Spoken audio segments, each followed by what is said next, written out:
Okay, welcome everyone to Parsha Hashavua. This week's Parsha is Achrei Kedoshim. This was actually recorded last week when I was in Sydney. I'm just away this week in Eretz Yisrael.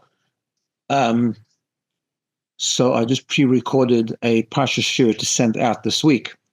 So I'm going to make this brief today, just a couple of ideas, which I'm going to focus on just three short thoughts on Parsha's Kedoshim. So first of all, Parshas Kedoshim, which is the second of the two Parshas that we read this week, starts off with a commandment. It's Hashem says to Moshe Rabbeinu, Daber el kol adas b'nei Yisrael, speak to the entire Jewish nation, the assembly, and tell them, Kedoshim to you, you shall be holy. So Rashi points out that what does it mean, Daber el kol adas b'nei Yisrael, speak to the entire congregation? He says, this teaches us that this particular parsha was said to everyone together on a simple level because it contains so many fundamental ideas. The Babach Rebbe once pointed out the following, that why would this parsha specifically, this mitzvah specifically, Kedoshim to you, be said to everyone together? So what does Kedoshim to you mean? What does it mean to be holy? So there's the famous Ramban. The Ramban says that the mitzvah is Kadesh es atzmoi b'mutrelach, sanctify yourself, become holy, even in things that are permissible. As the Ramban famously says, that a person should not be a novel b'reshus haTorah.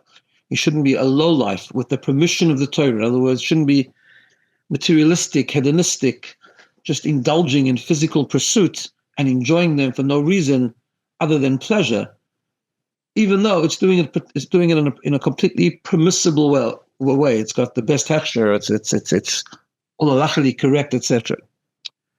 And this is a tough mitzvah. In other words, not only are we supposed to keep the laws of the Torah and not eat, not kosher, not break Shabbos and so on, but even in things that we do which are mundane, which are perfectly permissible, we need to, number one, have self-control, not overindulge, and do things with a focus and for a meaningful life, and for a tachlis, for a purpose, and so on.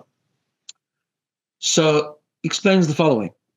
A person might think that this is like a upgrade in the way we serve Hashem. In other words, a simple person should just serve Hashem, keep the Shulchan Aruch, keep the mitzvahs.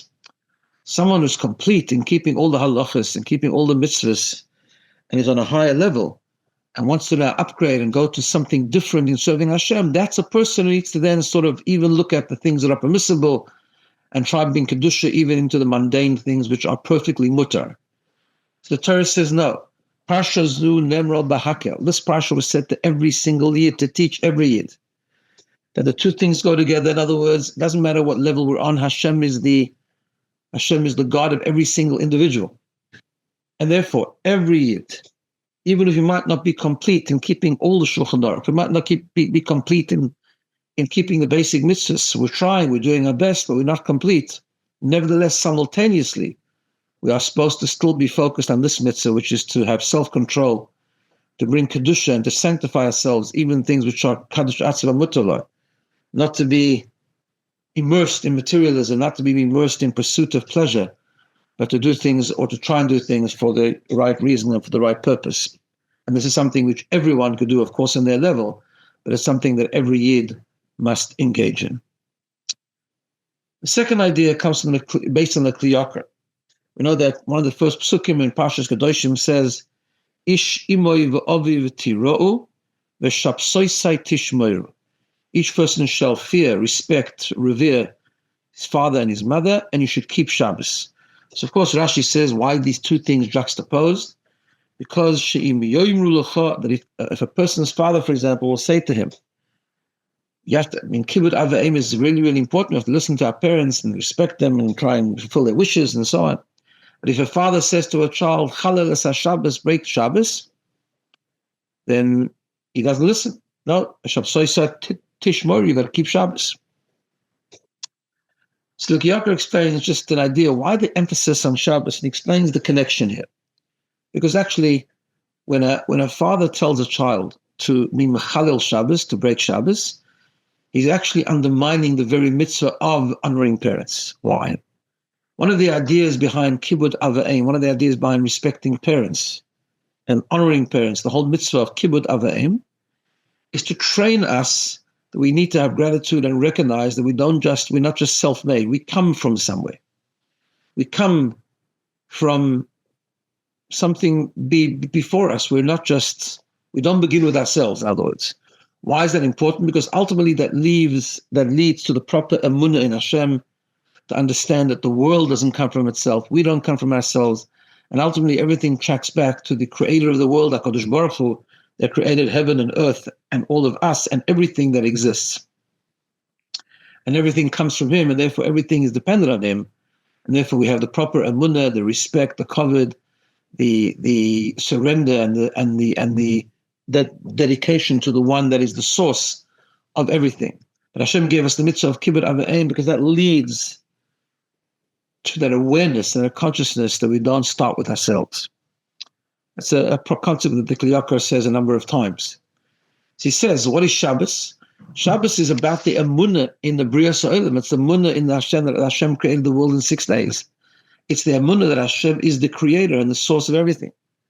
Therefore, when the truth is that if parents tell children to commit any transgression, they shouldn't listen. They should keep the mitzvah. But the Torah emphasizes with regard to Shabbos because this is the connection.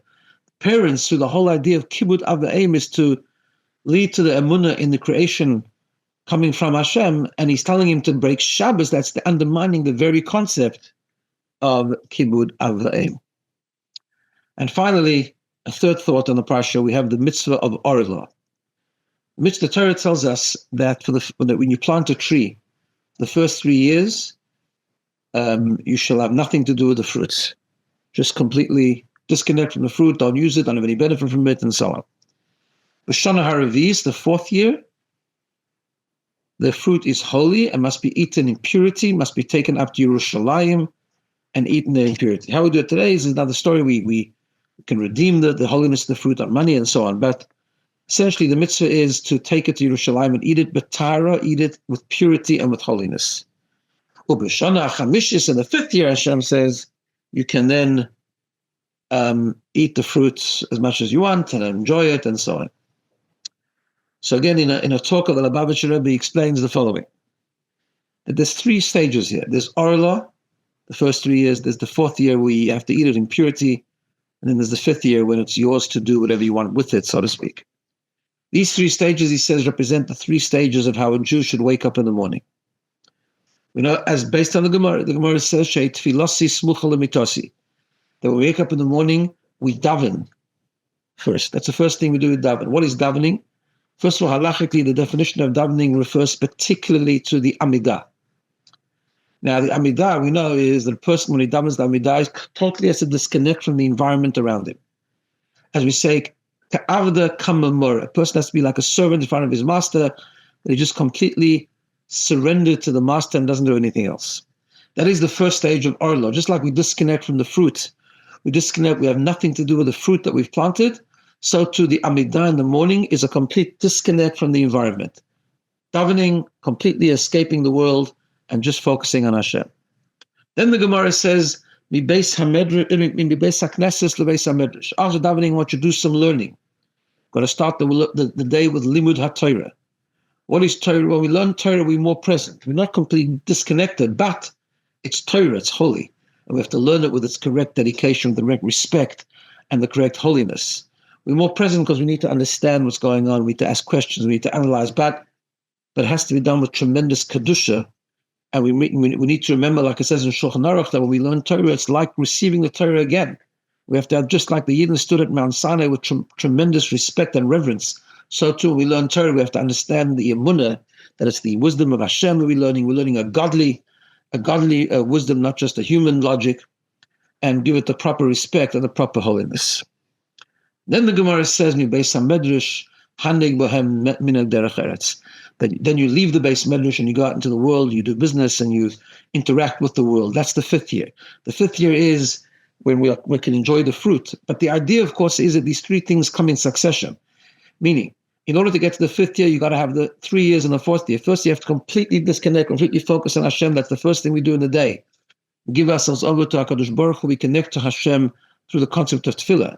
Then, of course, we need to learn. Learning is our connection to Hashem, and it's once we achieve those first two things, the 3 years, which is the disconnect from the environment through tefillah, the 4th year, which is being present in Limud HaTorah, but with Kedusha, then we can take that dedication and bring it into the world, and we can go into the world, and we don't have to have a particular measure of Kedusha, but of course, as we said before, Kedoshim to you.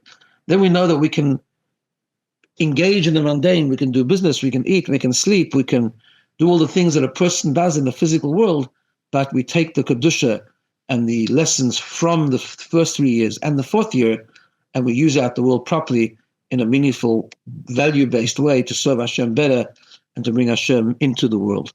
Those are 3 short ideas from Parshas Kedoshim, one of the Parshas of this week. Wishing everyone a good day and a good Shabbos, ultimately, and hopefully next week, in which Hashem will resume the proper length share and also do it on Zoom on the Tuesday morning, as we have been doing till now.